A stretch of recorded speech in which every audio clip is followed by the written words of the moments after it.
하늘나루가 만난 사람들 7번째 시간입니다. 이번 호에서는 지난 4월 9일 서울 남녀회에서 목사 안수를 받으신 이여경 목사님을 만나봤습니다. 하나님의 마음을 품고 목회의 길로 들어선 목사님이 목회 여정 가운데 가장 중요한 순간을 지나게 되었습니다. 새로운 페이지가 시작된 목사님의 사역을 함께 응원해 주시고 기도해 주시기 바랍니다. 지난 4월 9일 목사 안수를 받으셨습니다. 목사님이 되신 소감이 어떠신가요? 부족하지만 하나님의 종으로 기름 부어주신 하나님의 은혜에 감사합니다. 더불어 책임감이 더 무겁게 느껴집니다. 가장 처음 신학을 공부하고 하나님의 일을 하게 된 계기가 궁금합니다. 고등학교 2학년 여름방학 때 제 방에서 숙제를 하다가 갑자기 기도하고 싶은 마음이 들었습니다. 방문을 닫고 조용히 기도하던 중에 주의 길을 가겠습니다 라는 고백을 했습니다. 그때 약속을 지키기 위해 감리교 신학대학교에 입학했고 하나님의 일을 시작했습니다. 중국에 선교를 다녀오셨다고 들었습니다. 중국으로 선교를 가게 된 계기가 무엇인가요? 2008년 인도네시아 단기 선교회에서 우연히 만나게 된 권사님께서 중국에 방문할 일이 있는데 비행기 표를 끊어줄 테니 함께 가보겠느냐 제안을 하셨습니다. 공짜 중국 여행의 기가 솔깃하여 몇 달 후 그 권사님의 일정에 합류했습니다. 권사님과 함께 방문했던 곳은 중국 선교 지역이었고 성도만 있고 인도자가 없는 상황이었습니다. 저는 귀국한 후 그곳의 안타까운 상황을 하나님께 아뢰며 누군가를 보내주시기를 간절히 기도했습니다. 그렇게 한 달여 기도하던 어느 날 갈 사람이 없다면 제가 다녀오겠습니다 라고 하나님 앞에서 결단하게 되었습니다.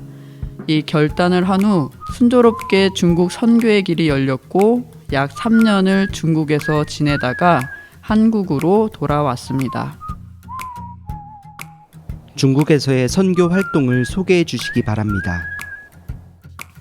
제가 방문한 지역은 산동성 웨이팡시 탕호에 있는 기타 공장 단지였습니다.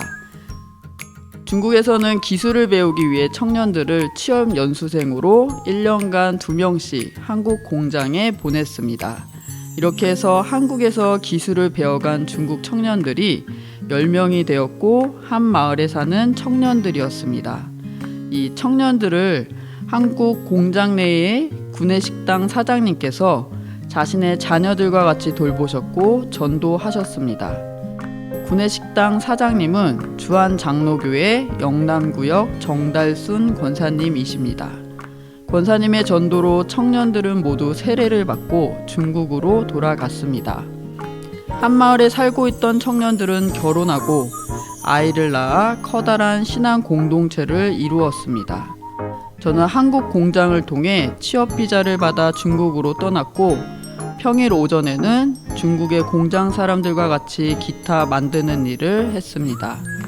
평일 오후에는 신앙 공동체의 가정을 방문하여 한국어와 전자 키보드를 가르쳤습니다. 저는 한국 공장 소속으로 중국 공장으로부터 월급을 받지 않았기 때문에 비교적 자유롭게 활동할 수 있었습니다. 주말에는 모두 모여 예배를 드렸는데 중국은 한국과 같이 주말에 쉬지 않습니다. 그래서 늦은 저녁 시간을 활용해 예배를 드렸습니다. 잦은 야근으로 이마저도 시간이 안 되는 청년들은 반차를 사용하여 예배에 참석하기도 했습니다. 정달순 권사님을 비롯한 주안장로교회 영남구역 권사님들은 2005년부터 평균적으로 6개월에 한 번씩 이 지역을 방문하셨는데 그때마다 맥신 커피와 김, 화장품, 고춧가루 등을 두 손 가득히 들고 오셨습니다.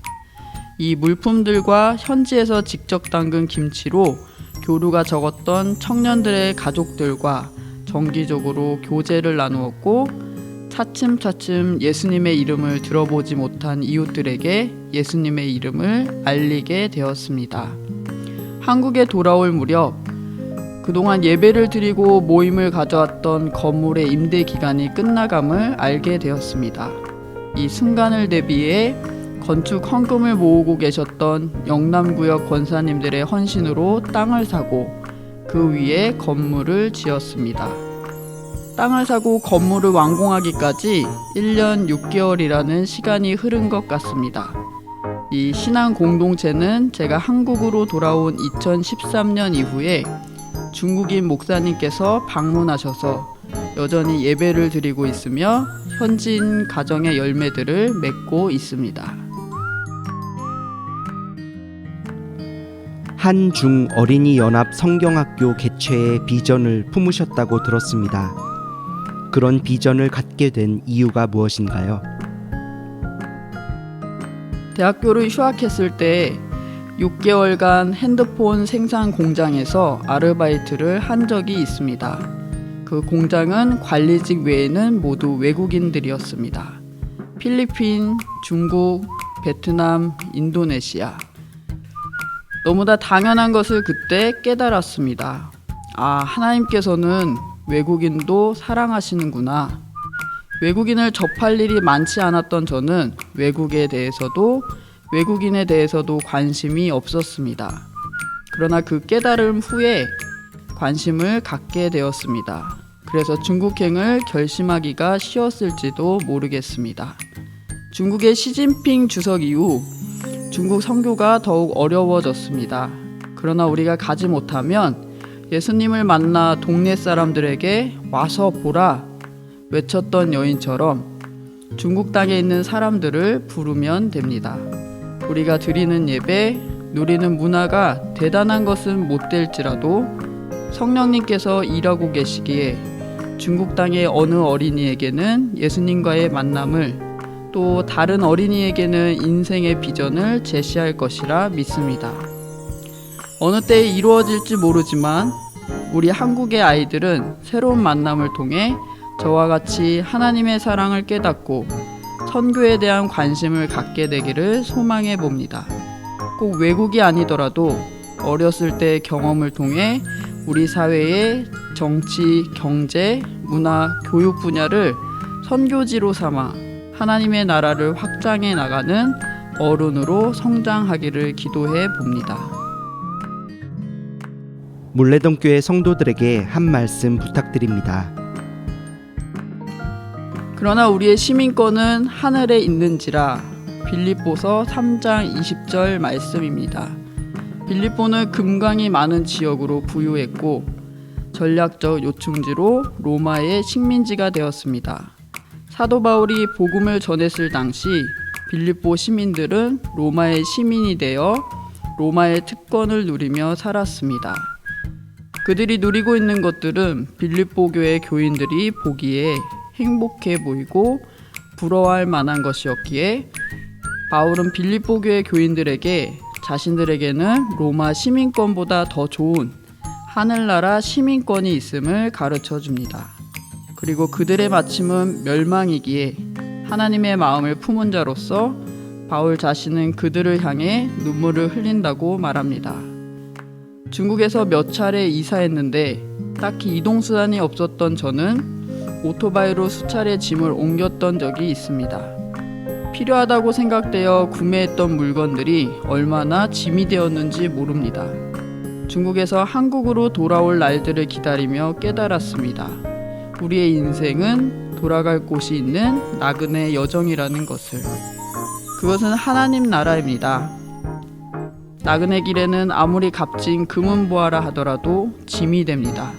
우리 모두 이 땅에서의 삶이 전부인 것처럼 살지 말고 예수님께서 오셔서 이 땅에 하나님의 나라가 임할 그때를 준비하며 살았으면 좋겠습니다.